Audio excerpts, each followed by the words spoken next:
We want to continue our video blog series today on how you can suffer and not your faith. We've already discussed two principles. Number one, expect suffering. It's a foolish man that believes that he can live a life that has no pain.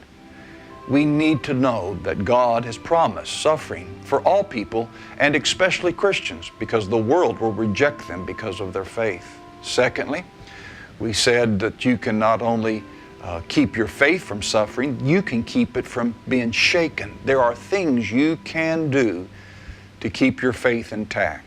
Today I want to share two more principles. The first is, do not complain. Now I know there's a tendency, automatic, it's there within us to resist pain and suffering and to become frustrated with difficulty. When plans don't go as we had hoped, frustration sets in, and that frustration fuels the desire to complain. But underneath this desire to complain is a serious problem. It is a revelation of our hearts, what we really often believe. Because when pain and difficulty comes into our lives, we often work out of instinct. We react rather than act. And the heart is betrayed through complaint. When we complain, what we're really saying is this: I believe I deserve better than what I'm getting. That's the problem of complaining.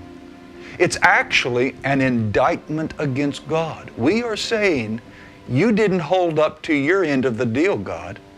I've been a good Christian. I've done what you've expected me to do. I've done my best. And this is the way you repay. You're not doing what you promised to do, God. Give me a life free of difficulty. Now we all know that there's no such utopia on this earth.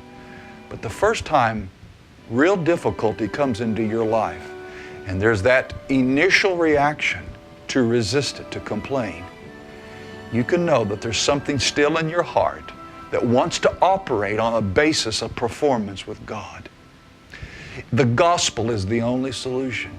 You see, as a Christian, I realize that the Bible's true. I am a sinner, which means I deserve far worse than what I'm getting.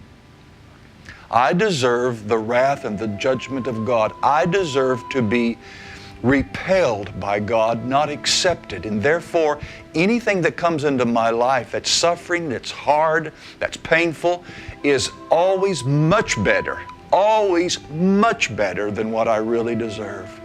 A gospel that's built upon grace believes that God is still better to us, loving, merciful, even when we are suffering and hurting. Well, there's one last principle I want to share in this blog today, and that is this: remember that this is not your best life now. I know that there is a lot of propaganda out there that says that because you are a Christian, you somehow can have a carefree, pain-free, easy life. Friend, that's just not true. If that was true, then this place ought to be heaven. This place ought to be the utopia, the perfection that we're longing for. The Bible makes it absolutely clear. Through much tribulation, you will enter the kingdom. There's just something wrong with a so-called Christian wanting to think or believing that he can escape difficulty in this life. There's something wrong with a gospel that presents Jesus Christ as the cure-all that will bring a comfortable, easy life. No, that's heaven. And until we get there, we will enter into that kingdom with much suffering, much pain, and difficulty. This is not our best life now. Jesus, at this moment, is preparing it for you.